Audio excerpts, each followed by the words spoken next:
This topic of physical health seems to tie in real well with everything we've talked about thus far, because this tendency that so many of us have to be speeded up in today's world seems to really affect people's health as well.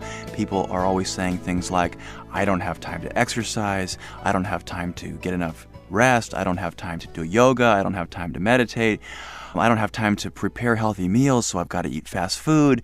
And this constant rushing around that everybody's in, I really think it's affecting people's health quite substantially.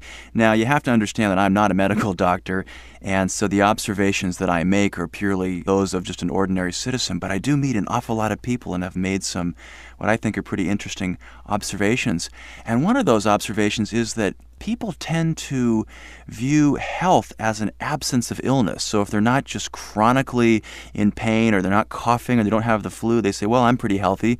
But meanwhile, they're eating junk food and they're rushing around. And driving in this morning, and I was noticing about probably a third of the people eating in their car, so they're gulping down coffee and eating donuts and fatty foods with lots of sugar and driving at the same time, talking on their cell phone. And it just sort of seems to be the state of the world these days. So I think that one of the drawbacks that's affecting people is this tendency to be so speeded up. As you talk to people about stress, and I've talked to hundreds of people about stress, it's a really fascinating topic because it seems that every generation always says that, today is much more stressful than ever before.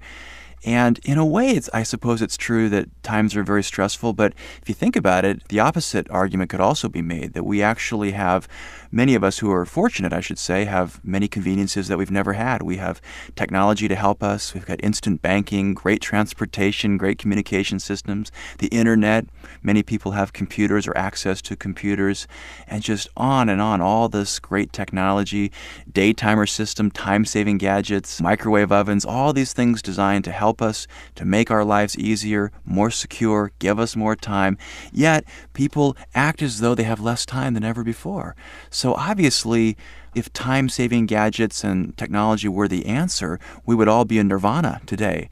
And obviously that's not the case. People, in fact, are acting more stressed out than ever. So I think it's important to recognize our own contribution to this, the way that we fill up our schedules to much more than capacity. We take on much more than we really ought to in many cases.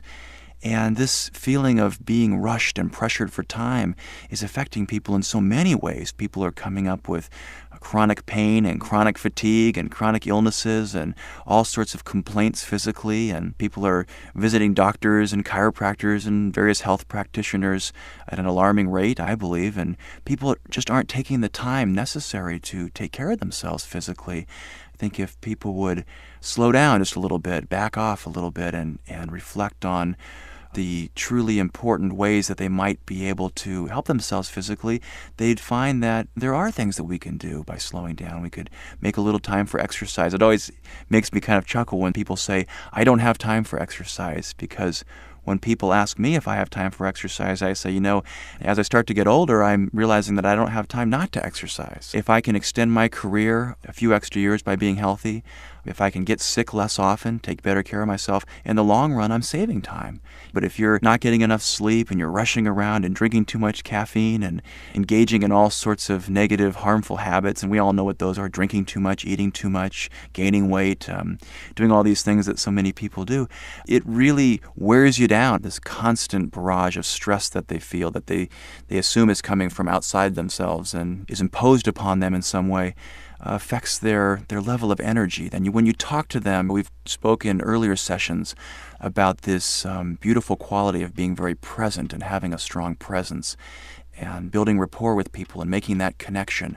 But when a person is very stressed out, the opposite occurs. You're talking to them and they're very distracted and they're wishing they were somewhere else or thinking about where they have to go next, and they're always looking down at their watch, and about every 30 or 40 seconds their mind is drifting. You can see their eyes wandering around. These are some of the things that happen to people. I also notice a lot of physical complaints for people experiencing stress, a lot of backaches, a lot of stiffness. I'll sometimes ask people how much time they spend stretching, and they'll say, what? So what's a stretching? Like it's never occurred to them that they might loosen up their bodies a little bit by stretching or taking a yoga class. It's shocking to me because when people feel tight and stiff, it's such an easy thing to implement into your life. Yet so few people make the time. Again, they use the excuse that, well, I don't have the time to do those kinds of things. And again, I always come back with, boy, that's interesting because I really don't not have the time to do that. And the first thing I do in the morning is spend 15 minutes stretching. And if you have to get up an extra 15 minutes earlier to do it, it's worth it. There's all sorts of solutions to these things. Headaches are another thing that people experience. Sometimes chronic headaches, sometimes just regular stress headaches. People are always complaining, always closing their eyes, putting their hands on their head. Neck aches are another thing people complain about when they're feeling stress.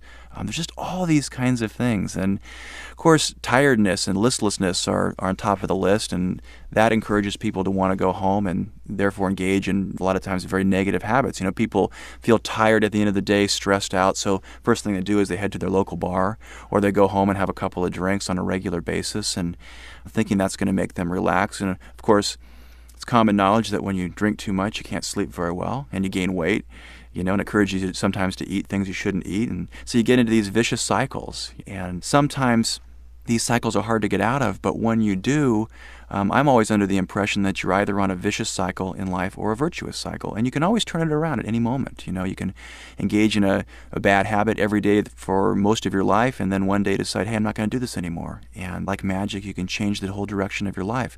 I used to be someone who loved to exercise, and for a while, I got out of it, and I realized that I was gaining weight and I wasn't feeling as good.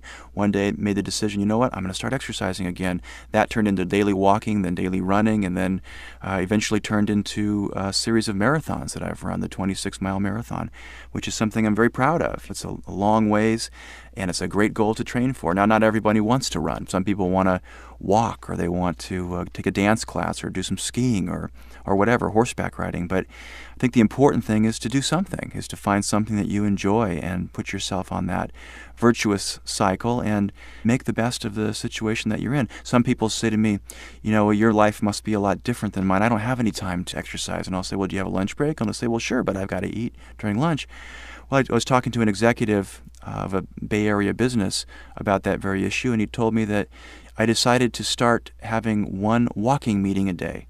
And that would be at lunchtime. So rather than eating lunch each day, if someone wanted to meet with him and he was a very in high demand person, they would have to walk around the local lake in Oakland with him. And so rather than eating 1,000 calories symbolically for lunch, he was spending an hour walking around this lake, and he learned to love it. And for years he did this. He lost a lot of weight. He felt better. He still got everything done. In fact, he got more done because he had an additional meeting that he could spend with people each day.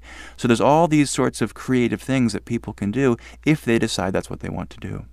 I was once speaking to a fitness consultant at the local health club that I participate in, and I asked her what kinds of people come to her for fitness consultations, and she said, it's amazing to me that everybody comes, all sorts of people, men, women, of virtually every age, every socioeconomic level, people who do all sorts of things. And she said when people sit right down and think about it, she's yet to find a single person who can't find something that they enjoy doing, whether it's working out at the gym or taking a walk or going for a jog or swimming. There's probably dozens, perhaps even hundreds of different ways that a person could go about finding some exercise, unless you're not able to do that for some reason, and then that's a different set of issues, of course. But if you are healthy enough and fortunate enough to be able to use your body, I just certainly can't see any downside in spending a few hours a week even incorporating that into your life. I try to exercise at least 6 days a week, and even when I'm on the road traveling a lot, which is something I do, I'll wake up and go for a jog. And a couple of weeks ago I was in Philadelphia and took that famous jog that Rocky took up the steps to the famous museum up there, and it was a lot of fun, and so that's the way that I do it. Other people find a walking path in major cities and other places that they visit. Some people love to play golf. I just really want to encourage people to take that step and to do something with their bodies and recognize that taking care of yourself is a very important part of life. I do think it's a real gift to take care of yourself. You feel a lot better. You have a lot more energy. A lot of people make unfortunate assumption when they're thinking about their health that they're going to have to turn into some sort of a marathon runner or a yogi or someone who spends an unbelievable amount of time and energy working out every day, or that they have to make it into this great big commitment. And that's really not true. I think statistics show us that even 2 to 3 times a week of some gentle exercise is just so good for you and is really all you need to get off to a real good start. There's lots of things that people can do that don't take dramatic changes in your life. In fact, I think one of the whole basic reasons that many people have resonated with my books in the last couple of years particularly is that I never advocate that people make dramatic changes. I don't think it's necessary to make dramatic changes. There's oftentimes a very fine line, in fact, between someone who's really stressed out and someone who's relatively content. It's just changing a few habits, the ways you look at things, shifting your attitude around a little bit makes an enormous difference. And with health, it's the same way. I mean, you could be someone who's never exercised or prioritized exercise at all in your life. And you could make the decision, okay, for 20 minutes a day, 3 times a week, I'm going to start out. Or I'm going to go to a health club and get a consultation and find out what that might involve. I think the point here is that you don't have to make a drastic change in your life, but you do have to do something. And if you make the decision to do something, you might find that it's a lot more fun than you ever would have thought. And I really encourage you to just go out and give it a try.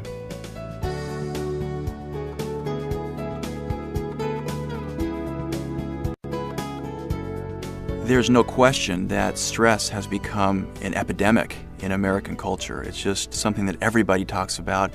One of the things that I've done for fun a great deal in my career is take what I like to call very informal surveys. And it's a way that I gather information. And on many occasions I've asked large numbers of people, do you feel that you're under stress? And it's shocking to me the percentage of people that will say, oh, absolutely, I'm under stress.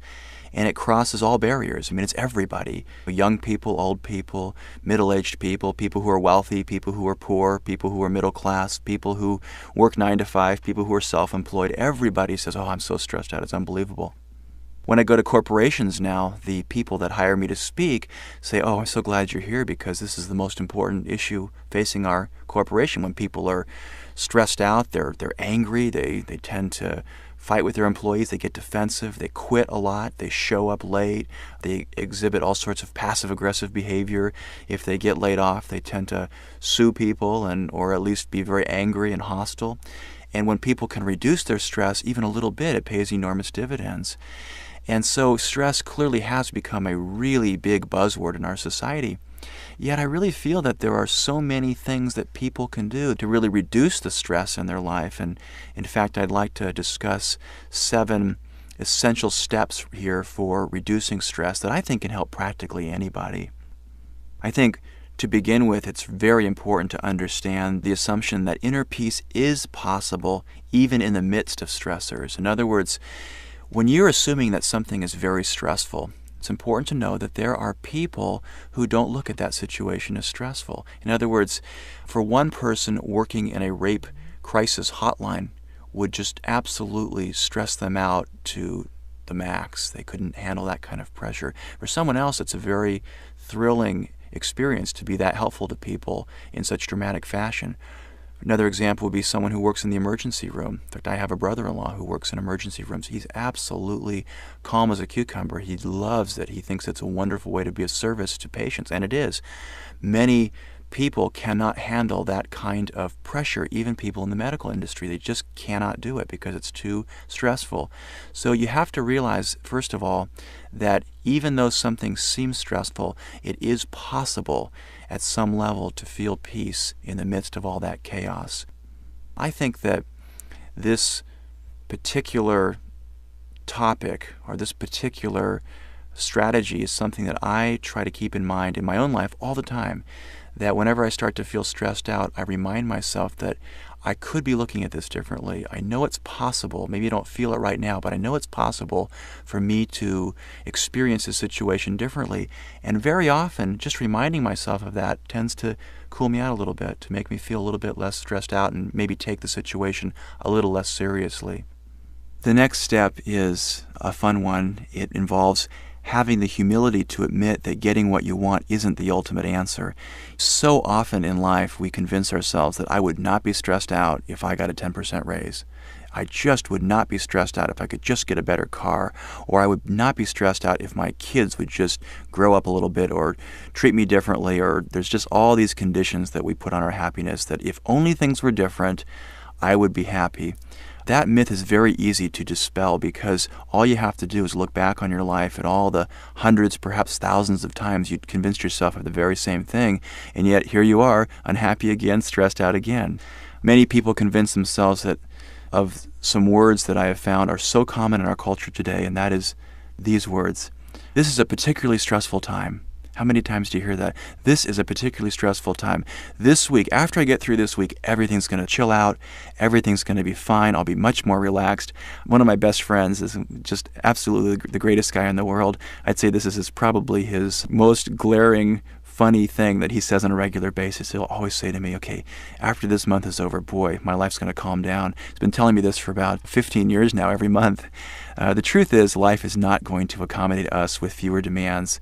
It has to come from within us. And I think once you understand that, it really does give you that humility that you need to admit that getting what you want isn't the ultimate answer. And just knowing that allows you to sort of keep your preferences in their proper perspective and not buy into them too much. It allows you to sort of sit back a little bit in your own being and realize that, you know what, I could be okay now even before I get what I want. The next step for reducing stress that seems to be extremely helpful for so many people, in fact, I've spoken about this one many times on national television, is learning not to deal head-on or struggle with your problems. And this is kind of a fun one because what it suggests is that dealing with your problems gracefully and with humility and easily is actually a lot more effective than struggling with them. And what I mean by that is when you have a problem, you have a difficult person that you have to work with, for example, and you struggle with it and you think about it a lot and you talk about it with other people and you get into it and you blow it out of proportion and you turn it into this big, giant drama and you convince yourself that I've got to get to the bottom of this, I've got to figure all this out. What that does is exacerbate the feelings of stress. I mean, even as I'm talking about it, you can probably feel the stress that's associated with all the thought and all the drama and all the discussion that goes into it. Sometimes a much more effective way to deal with a problem is to transcend that problem, to not see it as a problem, to see it as a hurdle or a speed bump that you have to get over, to deal with it much more gently. I know when I'm dealing with a very difficult problem that doesn't seem to have an immediate answer, what I'll tell myself is, I know there's a way to get through this. I don't quite know what that is right now, and I'll just let it go. And so often when I do this, it's not 100% effective, but boy, it sure is about 90% of the time.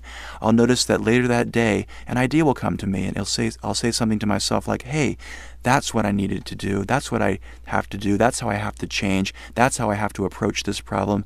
That's the person I need to call to get advice about the situation. Something will come to me.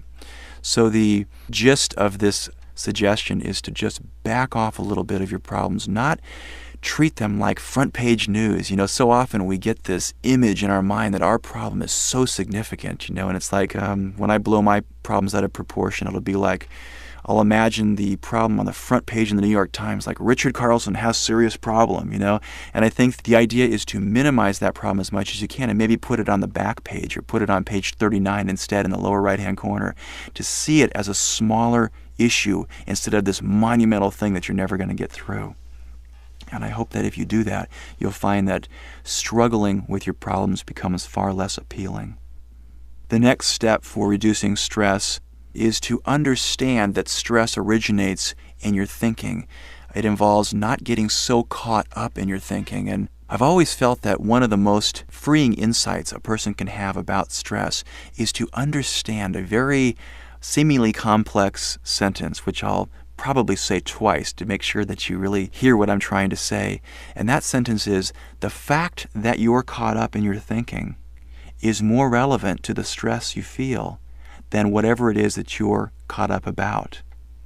Let me say that again. The fact that you're caught up in your thinking is more relevant to the stress that you feel than whatever it is you happen to be caught up about. It's extremely important. You see, most people would look at it just the opposite. They would say that, for example, if they have a report that's due in 3 days and they don't feel that they're going to have adequate time to finish it, they would say, okay, I've got to get through this report. There's not enough time. They'll get all caught up in their thinking about it. They'll worry about it. They'll talk about it with other people. They'll get into this analysis paralysis that we've touched on before. They'll blow it up in their mind. They'll make it into a big issue. They'll struggle with it. They'll fight it. They'll resist it. They'll resent it. and they'll blame the report that's due for their problem. But if you step back from it, you can see that the stress that's being felt is created within the person's mind. It's the fact that he or she is caught up about that is creating the stress. The reports still do. The report's just out there needing to be done. It's not doing anything to you. It's the fact that you're caught up in it. If you weren't caught up with that issue in your mind, or any issue in your mind, you would not feel the corresponding stress that relates to that. This is a highly important concept to play with, to reflect on, because I think you'll find that so much of the stress that you feel can be effectively eliminated from your life if you understand that the very act of being caught up, whatever it is you're caught up about, is the problem, not what you're caught up about. I mean, people get caught up about everything in life. They get caught up about the height of their neighbor's fence. They get caught up about litter they see on the ground. They get caught up about the Republicans or the Democrats. People get caught up about just about anything, you name it. People get caught up about the fact that their younger sister got more attention than they did when they were young kids. Or they get caught up in some comment that their boss made or some other fellow employee made earlier that day. And whenever you're caught up in your thinking, you'll notice that you'll get very tense and tired and angry and resentful and stressed out, and then you'll think about it some more and you'll talk about it some more, and it just feeds into this cycle. And if you can just step back from it and recognize that, hey, this is going on within my own thinking. If I weren't caught up about this, this would not be a problem, or at least it wouldn't be such a big problem. This is a tremendously helpful tip in learning to relax. Another step for reducing stress that I have found incredibly helpful for so many people is to learn to not allow passing thoughts to turn into thought attacks. And we've touched upon these thought attacks a few times already. So many times we'll be driving in our car, or we'll be with somebody, or be sitting at a coffee shop, or we'll be at home in the bathtub, or doing some chores, or at work at the desk, or whatever, and some simple little thought will pass through our mind. It could be something like, boy, I'll never get all this work done today, or something like, gee, I wonder what I'll do for dinner tonight. It could be anything, any number of thousands of possibilities. And simply having thoughts run through your mind is never going to create very much stress. Now, unfortunately, what most people do with those passing thoughts is they turn them into what I'll call a thought attack, particularly if it's an issue of some importance to them. So, for example, the passing thought, I'll never get this amount of work done today. I just know it won't happen. If you just let that go, it's pretty harmless. But what most people will do, or what many people will do anyways, is they'll say, that's a good point. I never will get this work done. And they'll open up their briefcase, or they'll look at the work on their desk, and they'll say, God, this is a lot of work. How am I ever going to do this? And this isn't fair. And they'll just start dramatizing it. They'll blow it out of proportion. They'll build it into this big institution in their head. They'll start thinking about it, justifying it, thinking about how unfair it is and how many times it's happened before. And pretty soon you've got this little innocent thought that is turned into a full-blown thought attack. Now, can you imagine what would happen to the quality of your life if you saw what was occurring in your mind as it was occurring? So you have the thought, boy, I'm never going to have the chance to get all this work done. All of a sudden, you notice what you're doing. You're starting to rev up. You're starting to get into those thoughts again. The thought attack is starting to form in your mind, and you say, uh-oh, there I go again. I'm not going to do it this time. And it's amazing what happens to you, because so often people are totally unaware of how often this dynamic goes on within the privacy of their own minds.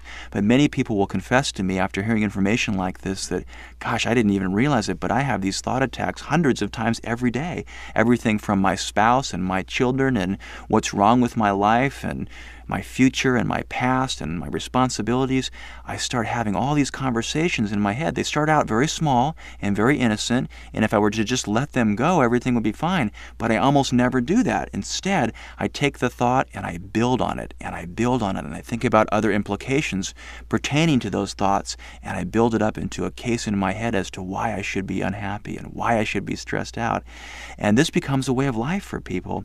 The trick is to really see what's going on in your mind, to feel free to have the thoughts, and then understand that thoughts have no capacity to hurt you without your consent. So if you have a series of thoughts going on in your mind and you can see what's happening, you then have a choice. You can say, okay, I'll continue on this train of thought, or I'll back off and I'm not going to go in that direction anymore. If you were to reduce the number of thought attacks that you have in any given day by even 50%, the quality of your experience of living would be exponentially higher. The quality of your life would be so much richer and so much more fulfilling. And this, to me, is how you create miracles in everyday life, is by eliminating all the obstacles to those miracles. I mean, your life looks so different when you eliminate thought attacks from your life. Instead of being completely absorbed and consumed by all your problems, you are able to back off of those problems, and what's left is a feeling of awe and wonder and contentment and gratitude. I know when I start having a thought attack and I'm outside and I catch myself doing it, I back off and I say, wait a minute, what am I doing here? I gotta stop thinking crazy like this. All of a sudden, I'll get myself into a calmer space and I'll look around and I'll see birds and I'll see beauty and I'll see things to be grateful for, and I'll notice nature and all sorts of wonderful gifts from the universe. And this appreciation, this heightened appreciation that I feel, leads me to insights, and it leads me to having a really wonderful experience, and everything changes. And nothing has to change externally. Nothing has to change in your life other than this simple tendency that most of us have that goes on simply inside our own heads.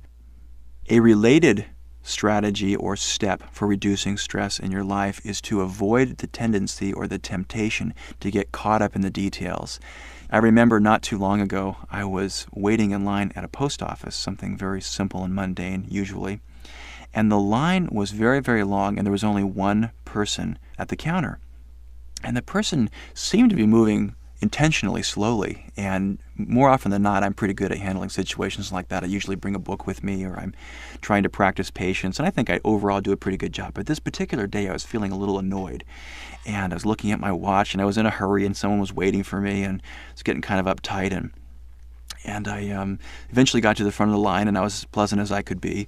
And then when I got home at dinner, I was sitting with Chris, and I was telling her about my day, and I had a memory of this event, and I told her about how long I had to wait, and I told her about what the guy looked like at the counter and how many people were in line, and I started focusing on every single detail, and she was sitting there rolling her eyes like she was tremendously interested in everything I had to say, of course, and she reminded me in a very sweet, loving way that I was totally caught up in the details and that they had no relevance to what was happening right now, which was our family trying to have a nice, pleasant dinner together.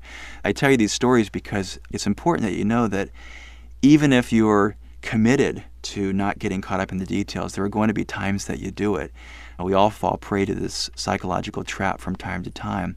And if you can learn to avoid the tendency and this temptation, learn that when you're explaining a situation that's already over, or you're anticipating one that is yet to be, if you can stay away from the details, if you're talking about something negative, a lot of times those details are not really relevant. The only way that they serve you is they serve to increase the stress that you feel, so that you can really get into the specific details, which some people do frequently.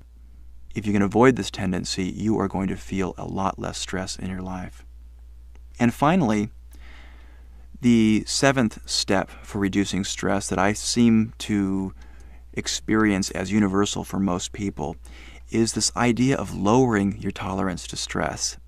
I've been to a number of stress management workshops over the years, and it's always interesting to me that, for the most part, stress management consultants and teachers of stress reduction actually encourage people to raise their tolerance to stress, which is kind of an interesting concept because there is a principle in life that I have found is true. I think it's true all the time, and that is this, that your current level of stress is always going to be exactly equal to that which you can tolerate. So it's kind of interesting when you talk to people who say, I can handle lots of stress, and of course people brag about it, about being able to have 12 things going on at once, and people will say things like, I can juggle 10 or 12 balls in the air at once, and I'm always under constant stress, and I can handle lots of stress. People who talk like that, lo and behold, are always under a lot of stress, because the amount of stress that you can handle is always going to be the amount of stress that you experience. So you can see there's a very important implication here, and that is that If you're experiencing stress in your mind, if you're engaging in a thought attack, or you're having a conversation in your head about how hard your life is or about how difficult things are, and you never catch that, you never notice what's happening, eventually your stress will get so bad and spiral out of control, so much so that who knows, you may end up in a drug rehab center someday, or your wife and children or husband and children may leave you because you're just so stressed out and you never noticed it. At a lower level of tolerance, you might notice your stress affecting you when people are starting to be bothered by you or being offended by your behavior. And if you catch your stress or notice your stress at a lower level before it gets out of hand, you'll notice what's happening in your head while it's happening. You'll say, boy, I'm sure having some stressful thoughts today. I think I'll back off. So you see, if you can learn to catch your stress early on, when you're having negative thoughts, when you're taking yourself too seriously, before that stress has a chance to spiral out of control, you're going to be in the driver's seat and you're going to experience a lot less stress in your life. Now, a really good analogy for this is at the physical level. If you sprain your ankle, for example, and you have a small sprain and you notice it quickly, and you might say to yourself, okay, I've got to wrap my ankle or put it in some ice or get off my ankle right now and give it some rest, chances are your ankle's going to heal very quickly. But if you didn't notice the pain and you instead just kept running on it and kept walking on it and kept pounding it and kept injuring it, pretty soon you may break your ankle or you may develop a very serious injury. So in a way, your pain is actually a gift to you. Your physical pain is the gift because it's giving you information about something that's going wrong in your body. Stress can be looked at in the very same way. It's a gift. It's telling you that, wow, you're really getting uptight. You're getting too stressed. You're getting tense.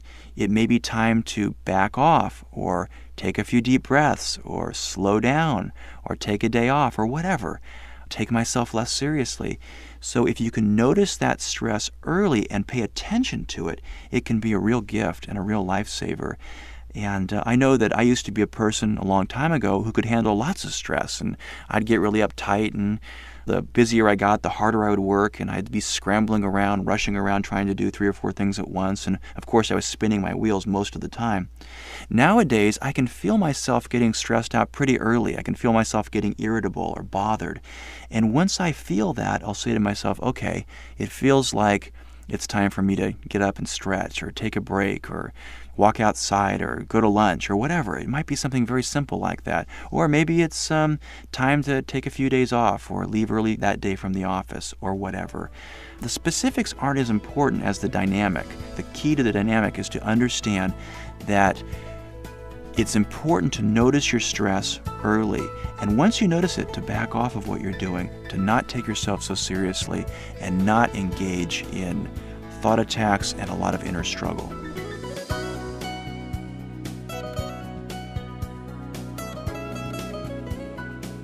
I'm often asked how one can adjust their lifestyle to approach better mental health. And to me, that's putting the cart before the horse a little bit. To me, the mental health comes first. Because if you think about it, if you can obtain a better sense of inner peace and a better quality of mental health in your life, that is going to encourage you to make wise, appropriate decisions for your body. Once you get rid of all the craziness and you eliminate the distraction of all your worry and concerns and convincing yourself how hard life is and how difficult everything is, once you remove those obstacles from your thinking and you hook into or you tap into your healthy psychological functioning, life looks very different. You look at your life and you say, boy, you know what? I really need to get some exercise. I really need to take better care of myself. And I can't believe that I've been treating myself like this all these years. I've met lots of people who, when they obtain a better state of mental health, they will say to me things like, I can't believe I was smoking for all those years. I'm going to quit. And you can feel the resolve in their speech when they're talking to you. Or, boy, I'm going to lose 20 pounds. And you know they're going to because they have this incredible resolve about it. They've had an insight about it. The mental health that they're living in is now encouraging them to make better decisions. And it just looks obvious, and they're puzzled why they always lived the way that they did.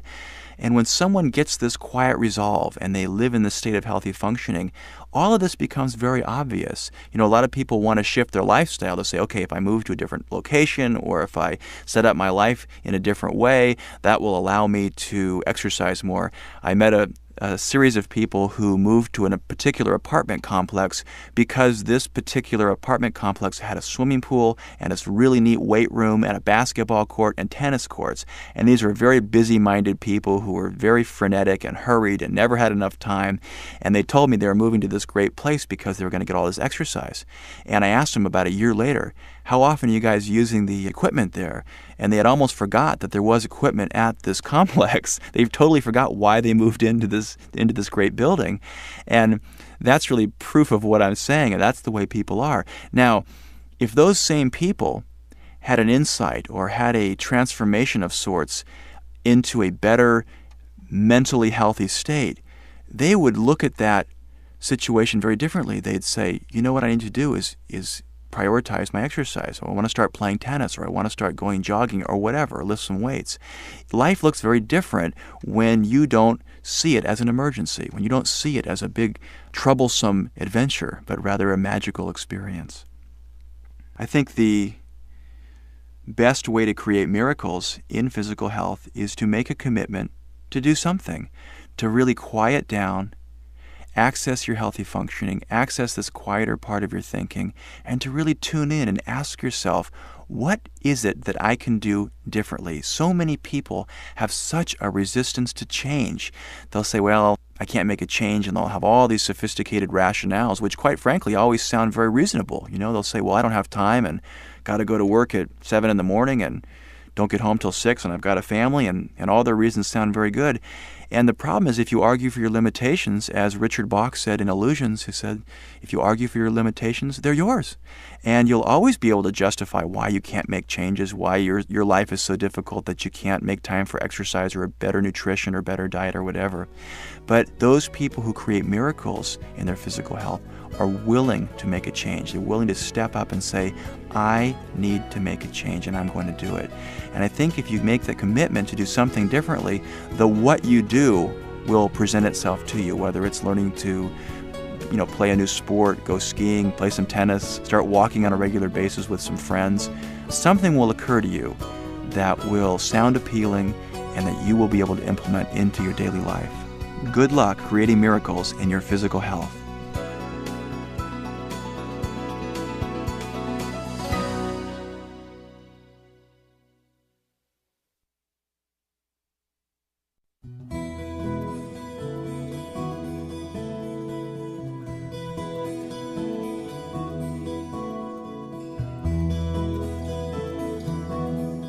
Whenever I think of the soul, I think of the invisible part of us, that part of us that we can't see, but that is the very essence of life. I mean, it's clearly the most important part of us.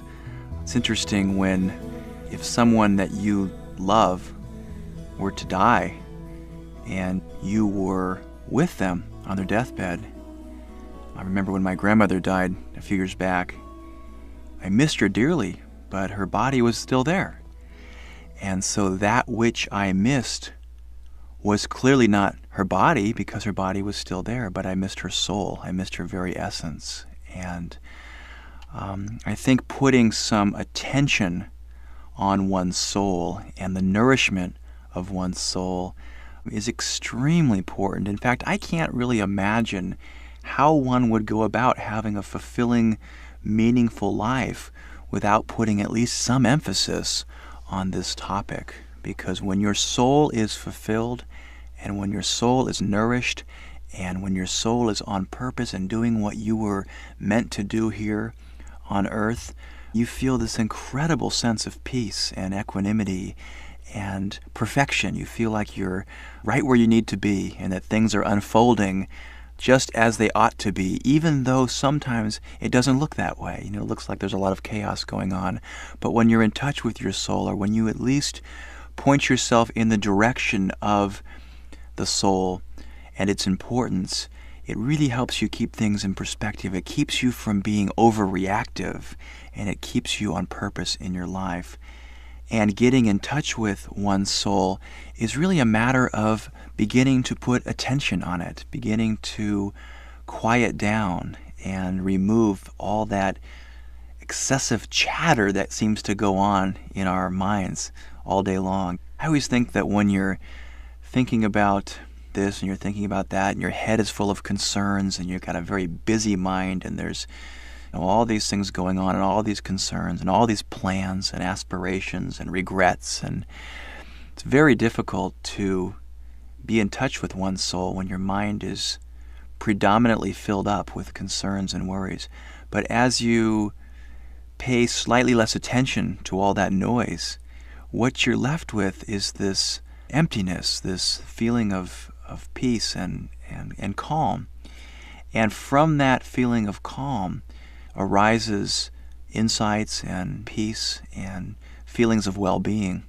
So I think the access to one's soul enables a person to find that peace that we've really been talking about all throughout these sessions. There are so many different ways to get in touch with one's spirituality. It's such an individual thing for people. I think it starts with, again, accessing that free-flowing mode to allow yourself the space and the quiet to really find out what's true for you, to find out what form your spirituality will take. For many people it's traditional religion, going to church, praying, meditating. For others it's more of a path of quiet, of reflection or meditation. Other people express their spirituality through giving, through kindness and charity. There's just so many different ways. And I think when one quiets down, one is able to best determine what type of spirituality or what types of spirituality, there are often many ways that one expresses their spirituality in their life, is best suited for them. I tend to be a person who is quite eclectic in my spiritual beliefs, but I know that it's in the quiet that I find what I need to do and how I need to express my spirituality. I love to be involved with the community service, for example, and giving and sharing knowledge and being a part of teaching people tips on happiness. Other people really get involved in their church or their synagogue or their temple, and they express their spirituality that way. Other people focus on kindness. I just think putting attention and a great deal of thought into your spirituality, whatever form it takes, is extremely important, because as you put attention on it, it grows in your life. It becomes extremely important in your home life, in your personal life. We've talked earlier about how you can bring your spirituality into your work life. It's just a wonderful thing. People whose lives are filled with spirituality are often the most peaceful, the most satisfied people on the earth. They're people who know what they need to be doing, why they're here, where they're going, and it's just a real inspirational experience to be around them. And often when someone feels lost or insecure or purposeless, the best place to start is to investigate various forms of spirituality, because so often that's what's missing in a person's life. Someone can be quite accomplished and they can have a very nice life externally, but without a sense of spirituality, it's very difficult to ever feel satisfied and fulfilled. There's always going to be a sense that something's missing. So often what people do then is they chase more of the same. They'll chase more success, or they'll chase more money, more prestige, more fame, more recognition. They'll show off. They'll try to stroke their ego and prove themselves by accomplishing more and collecting more achievements and rewards and whatnot. But usually, or I think always, what happens is the person ends up right where they started. There's that emptiness, and that only can be filled with a sense of spirituality. In one of the anthologies that I put together, one of my very favorite authors is Rabbi Harold Kushner, and he wrote a beautiful piece in our book that said, "Remember, everything has God's fingerprints on it." And I must have read that piece 100 times since we put the book together, and we've received so many beautiful letters from people who also appreciated it. What he was trying to get at was the notion that it's easy to see God's love and the wonder of the universe in a beautiful sunset or in a brand new baby, but it's oftentimes very difficult to see God's love in suffering, when someone is suffering or when you're going through hardship. But I think it's really important to keep in mind that everything was created by God and it's all part of a plan. And just because we can't see the perfection in action doesn't mean that it's not there. It doesn't mean that there isn't some reason why things are happening the way they are.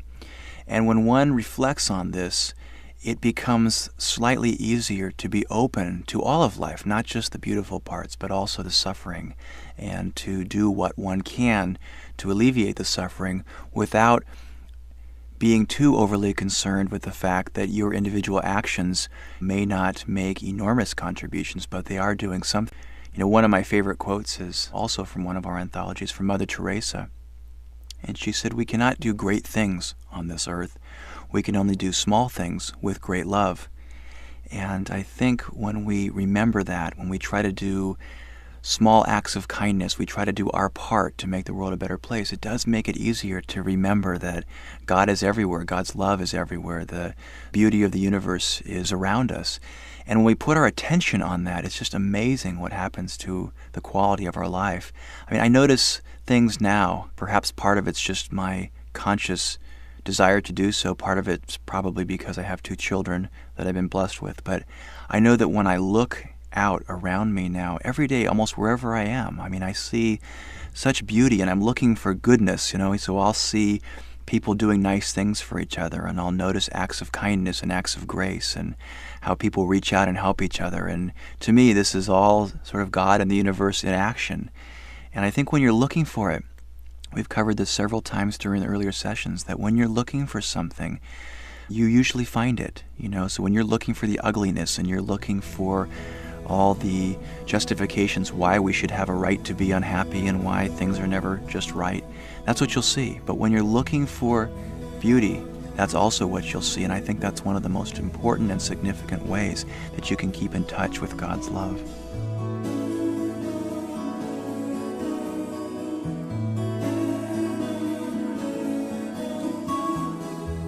Gandhi was known to have said that one of the major keys to life is to approach it with a non-judgmental mind. And boy, is that easier said than done. Yet it's so true and so important that if we are clouded by our judgments and our preconceptions, it's very difficult to stay in touch with our spirituality and with the love of the universe. When we expect things to be a certain way and we judge things when they're not quite right, it really closes us down. But when we can approach life in a non-judgmental way, when we can look at life without too much expectation and allow people to be people and allow life to be life, I think that's really an important key. I've always felt that one of the keys to happiness, and something I've probably talked about as much as anything else in all my teachings over the years, is that, life is rarely exactly the way we want it to be. It just is as it is. If it's Monday and people are saying, "Oh gosh, it's Monday," it just goes on being Monday. It's not going to be different. But if you can accept the fact that it's Monday, it frees you. If you wish life were different, there's pain in that longing, in that wishing for life to be different. But Gandhi's words are so wise that if you can approach your life non-judgmentally, it just opens you up to experience what is. You can look around and you can see the perfection within the chaos. It's really an amazing thing. You start to see that, in a way, even though it doesn't look that way sometimes, life is unfolding just as it should. And birth and death and pain and suffering and success and failure and all these things are all part of that plan. And as you quiet down, which we've been talking a lot about, this whole notion of quieting down and eliminating the chatter, it opens you up to just observe life as it really is. And when you can do that, boy, I'll tell you, the qualitative difference in your life is just absolutely beautiful. I know that as I look back on my life, I've realized I've come a long way and I have an awful long ways to go, but I've become far less judgmental of the way things are. And I can see this incredible relationship between that recognition and that acceptance and openness, and a much more open heart and a much more accepting, loving attitude towards things. I find myself much more forgiving than I used to be, and again have a long ways to go. But this idea of not judging things, not wishing life were different, It really enhances our ability to stay present and open to what is in life. I've been blessed with a number of experiences in my life that have really enhanced my spiritual growth, or guided me, I should say, towards greater spiritual fulfillment and spiritual growth. One of the things that seems to have happened with me as time has gone on is that I've been very fortunate and blessed with some external success. And although that's very nice, it's also very fleeting. I look at some of my friends who have passed away in my life, and I look at people who are at the tail end of their life and looking back, and it always reminds me how fragile life is and how quickly it all passes. And I'm always reminded by people that you can't take any of your success with you, you can't take your things with you. Those are aspects of life that are nice, but they're not lasting. I've noticed that even in achievement, there is this moment of, this is nice, I've arrived, or I've succeeded at one of my goals, and it's special, and I would never deny that, nor would I ever want anybody not to seek that. Yet it's fleeting, it's passing, and soon you're on to the next thing. And I always compare that to the feelings that I have when I do something nice for someone else, for example. Something very simple. It can be just a really mundane thing, or one of the things that my younger daughter and I do on a regular basis. It sounds almost trite, but we love to pick up trash together. We love to, through our neighborhood, we pick up the garbage together and we make our roads clean for everybody else. And once in a while I'll see somebody else doing the very same thing. And I'll walk by the person and I'll say, "Thank you very much for doing your part to clean up." And sometimes people will look back at me and say, "Well, heck, I learned it from you. I saw you and your daughter doing that." And it gives me this incredible feeling of warmth, Or when I anonymously send someone a check or some money, or when I give to an organization, or when I volunteer my time, which is probably the most important thing I feel like I can do. When I speak to a group for free, or when I work one-on-one with a person, I've noticed, in fact, that any time I participate in an act of kindness, or any time I witness someone else participating in an act of kindness, it touches me in a way that accomplishments can't. It puts me in this feeling of well-being, and in that feeling of well-being, I feel rested, and I feel fulfilled, and I feel inspired. And it's interesting because one seems to feed the other. I feel inspired. I see someone doing something kind. I remember even as a kid, I would watch movies where someone would do something very nice and I would start crying, even as a boy. And I would just find that so rich and fulfilling.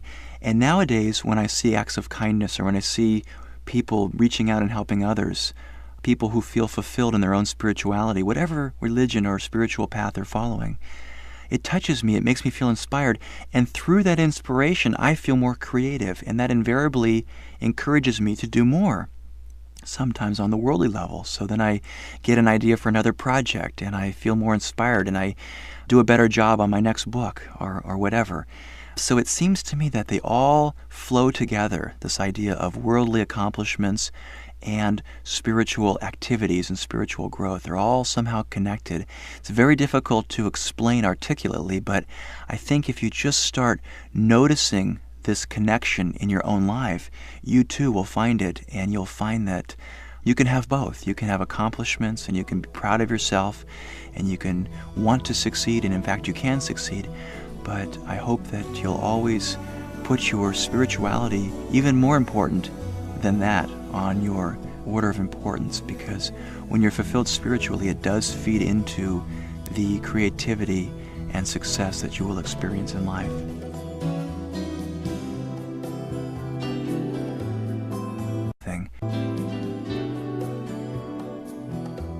My experience has been, in my own life, that there is indeed a God or a universal power of unconditional love that more or less oversees everything that's going on.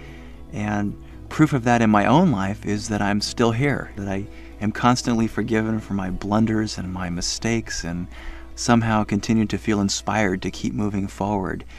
And sometimes when I look around at the world, it seems so chaotic on the one hand, but on the other hand, it does seem to have this sense of order that always exists when I quiet down from inside.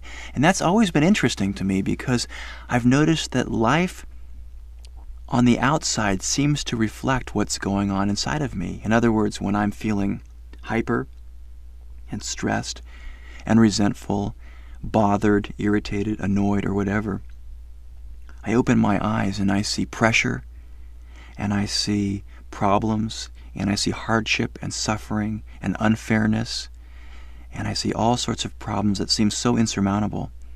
But yet when I tap into the love that I have in my own heart by quieting down and by becoming more gentle and kinder to myself and to everyone else, and when that feeling is my predominant state, I open my eyes and what I see is possibility and hope and people doing nice things for each other and progress and encouragement and all sorts of blessings that are out there.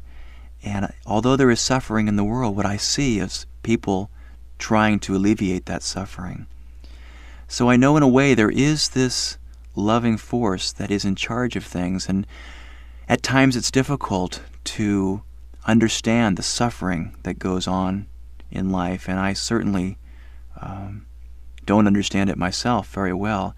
But I know that there is a direction that we're moving in, and I'm very encouraged by that direction. I'm encouraged by the number of people who are rising to the occasion to help others, the way in which people are becoming more charitable and more giving and more loving. And I consider it a blessing just to be able to have the opportunity to talk to so many people like you who are listening to this, because I think each one of us, one person at a time, can do, as Mother Teresa suggests, small things with great love. And that love is something that spreads and is very contagious. I know that when I feel from a loving space, that the people that I touch in my life, the people that I'm around in my life, my family and my close personal friends, the people I speak to, the people I work with, everyone is affected by that as I am affected by their love as well. We're all in this together. And I think that if each of us can take some degree of responsibility for looking for that universal love, then we're all going to be better for it. Sometimes life can be very harsh, and it seems that we're losing ground, and we're scrambling, and we're confused, and the thoughts that run through our mind are very frightening and scary and all-consuming, and it seems like we're moving backwards, and our life is falling apart, and nothing's quite right. And the question becomes, how do I maintain myself? How do I stay connected to my spirituality during these difficult times? And there's many different ways to answer that general, broad question, which is very difficult to reflect on. One of the ways is to remember that practicing spirituality during easy times is very easy, and oftentimes when I'm talking about the whole subject of not sweating the small stuff, it's really easy not to sweat the small stuff when everybody's accommodating you and people are kind and people are loving and everything's going well. It's a different matter altogether, when you're having a very irritating day and nothing's going right and nothing's clicking and everyone seems to be pitted against you. And I think in a much more profound and important way, the same principle applies when we're dealing with our own spirituality, that we are here for a very short period of time, and all of us have such unique lessons to learn. It's always easy to look at someone else's life and say, boy, that person's life sure looks easier than mine. But when you talk to that person, you'll find that, you know what, it's really not. Everyone has such incredibly unique challenges to face. And I think one of the ways that we can measure our success as human beings is to take a careful look at how well we define our challenges. Do we look at our challenges as insurmountable, as things happening to us, as life not being fair, which it so often can seem to be the case? Or do we look at them as spiritual challenges and spiritual hurdles and part of our curriculum here on earth? I think the extent to which we can see our problems and the circumstances we find ourselves in as part of our challenge as people to get through it, it really puts a different slant and a different light on those circumstances. It gives you encouragement to know that there's probably a reason I'm going through this. And you know what? I've had a lot of challenges in my past, and I've gotten through those pretty well. I bet you I can do the same with these ones. So I think remembering your spirituality and remembering your humanity at the same time allows you to stay humble yet strong. It allows you to stay focused on possibilities, on the idea that we are here for a purpose, and one of the challenges is to discover that purpose. And very often, when people look back on their life, it becomes crystal clear to them that the challenges that they faced during their lifetime were essential to become the people that they ended up being. And I think a more difficult challenge is to look at your current situation in exactly the same light. In other words, you're going through something very difficult. Can you see that 20 years from now you'll be able to look back, or 10 years from now you'll be able to look back and say, boy, that was an important one to go through.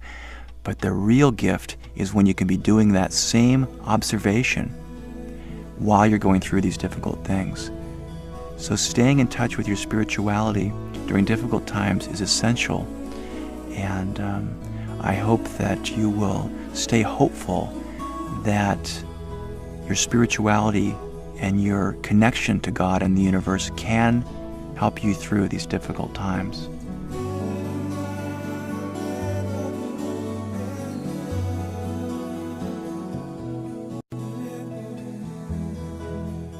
There are undoubtedly many major drawbacks in the world today that keep people from achieving spiritual empowerment. In other words, factors that keep people anchored to their worldly pursuits. Certainly, part of the problem is the incredible multitude of consumerism and the frantic pace that so many of us have bought into. And we look around at all the glitz and the glamour and the material goods and all the things that everybody else seems to have. And we've bought into this more is better mentality, and we want to achieve and collect achievements and rewards throughout our life. I remember a quote that I have held near and dear to my heart for quite some time that says, "Progress was great once, but we went too far." And I think that, in a way, many of us have taken this idea of success and achievement to such an incredible extreme that it fills up our life and our desires and our preferences, so much so that we really squeeze out any room for our spirituality. In other words, I am absolutely a believer in a person's, not only their right, but their privilege, and think of it as a good idea to pursue your dreams and to have desires and to want things and to want to better yourself and the quality of your life for yourself and your family and your friends. Yet at the same time, if we take that too far, it really squeezes out the room in our lives for our spirituality. I think the excessive desires that so many people have that they believe are going to fulfill them are really like a mirage. It doesn't quite do it, as we've addressed in earlier sessions. There's a way in which we can have both material comforts, success, as well as our spirituality. So I think that's one of the major factors that keeps us anchored in the world, is this hectic, frantic pace of running around, wanting things. We get so caught up like little bees buzzing around a hive. I want this and I want that, and there's not enough time, and people looking at their watch and engaging in all these activities. We've just simply filled up our lives with so much stuff and so many responsibilities that there's really no room for quiet. Yet when you quiet down, I know that 10 minutes of silence to me in any given day means as much to me as the rest of the day put together. There is so much leverage and there's so much beauty and grace and peace that is found in quiet. And when you really experience that joy, it really takes the edge off of your desires and all the things that you think are going to satisfy you. Because what you find is you can be satisfied with so much less. So you end up wanting fewer things and spending less money and having fewer desires, enhancing your spirituality, and it all feeds into a really beautiful cycle. The other major factor that seems to really affect people in the sense of keeping them anchored in life is this feeling of seeing people as separate. We see ourselves as Americans, and we see Russians as Russians, and the Chinese as Chinese, instead of remembering that we're all in this together. We're all human beings sharing this earth, sharing this beautiful planet. There's all this isolation that takes place between people. We forget our similarities and we focus on our differences and we protect ourselves, and it's us against them. And people over a lifetime tend to shut out more and more people. First we shut out other countries, then we shut out people who are not like us, who look different from us, or who experience different religions, or who believe different things than we do. It's them and it's us. It's them and it's us. And then we do the same things with certain friends. They're not like us, so we can't spend time with them. And we shut them out too. And pretty soon we're looking at our own family members, and some of them we don't like so much either because they're not like us. They don't believe the same things we believe.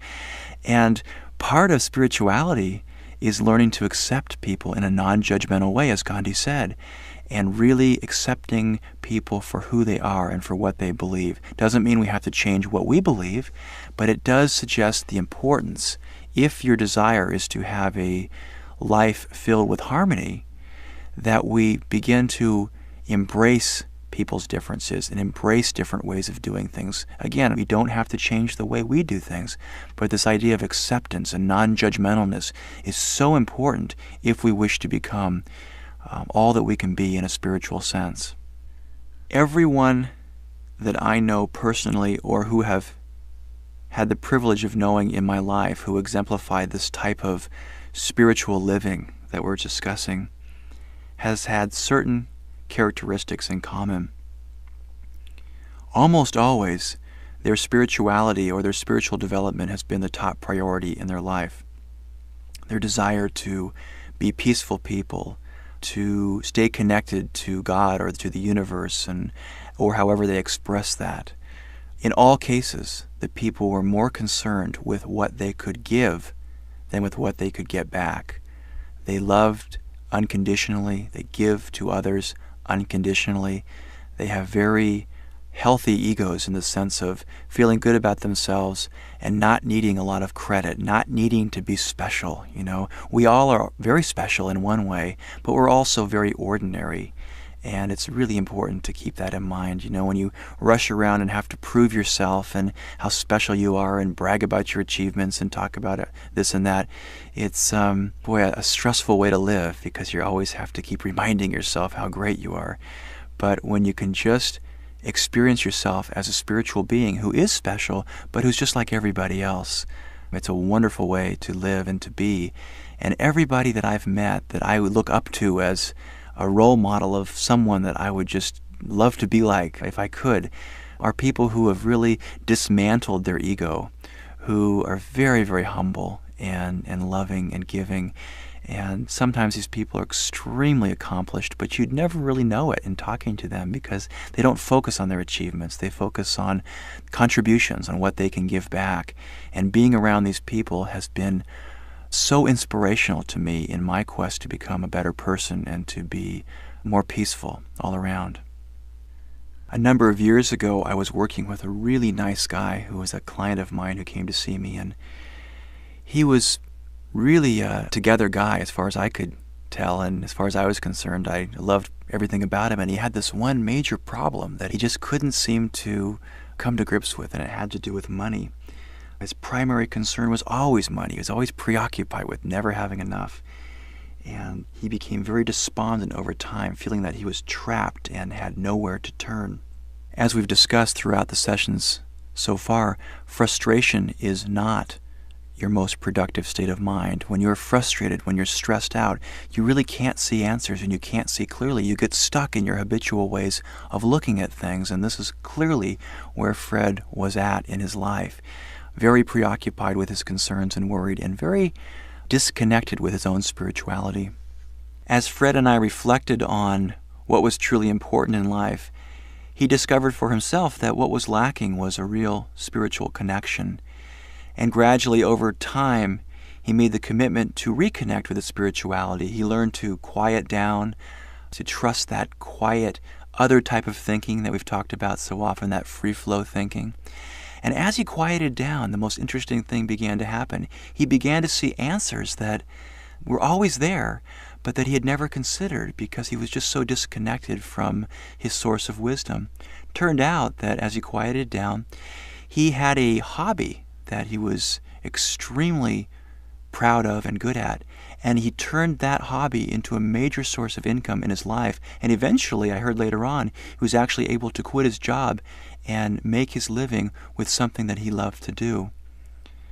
And over the years, I've heard many stories like this where people were despondent, they were preoccupied about money or about something else, and the answer was found in their willingness to reconnect with their own spirituality, because when you do, you feel a sense of completion and you feel a sense of peace. And again, out of that sense of peace, oftentimes you'll find the answers that you're looking for.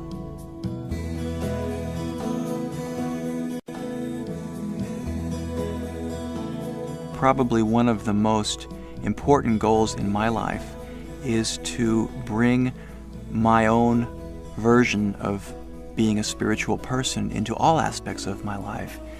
And I know I've spoke with a lot of people over the years who will say things like, I can't really practice my spirituality because I have children, and as I've been blessed with 2 children of my own, I've realized that, in a way, my children are my spirituality. They are my test. They are my challenge to be loving as unconditionally as I can, and when I blow it, to be willing to apologize and to make adjustments in my parenting styles, so we can bring our spirituality into all aspects of our life. We can bring our spirituality into our parenting if we have children, or into our relationships with others, whether they're intimate relationships with a spouse or a partner or a friend, or simply casual relationships with neighbors and other people that we meet. We can learn to be kinder, better listeners, more patient. There's just so many ways that we can use life, all aspects of life, as a classroom to incorporate our spirituality into everything that we do. One of the most beautiful things you'll ever see is the smile on people's faces when they realize their purpose in life. The way to create miracles in your spiritual empowerment is to understand that we all are very special and unique, and we all are here for a purpose. And when you see someone who has discovered that, who has remembered that, and found that in their own life, it's just such a blessing, because the feelings of peace emanate from them. There's something so freeing in knowing that our way of being in the world is just right for us. And I know in my life, for example, probably the thing I'm most proud of in my life is that I'm me. I just do things my own way. And the people that I admire most in life are them. They're doing things their way. They've discovered the gifts that they have, the talents that they have, and they're going out in the world and expressing those talents and gifts and their love in their own unique way. I think one of the biggest ways to ensure that you won't create spiritual miracles is to try to copy other people, to try and be someone else, to try and look at someone else's purpose and path in life and try and be like them. Of course, that's a very strong tendency that many people have, is to look at other people and say, gee, I want to be like him, or I want to be like her, when in truth, we all have a special purpose. And when you really discover what that is, that's when the miracles start to happen. That's when life gets so interesting. That's when you lose your concerns about what other people think about you, because you know you're on purpose, you're doing your life and your activities in your own way, you're very special in the things that you do, no one else is just like you. And there's something so comforting in knowing that, because there's very little at stake. You're just following your bliss. You're following your path that is right there in front of you. And to me, this is the greatest way to create spiritual miracles in your life.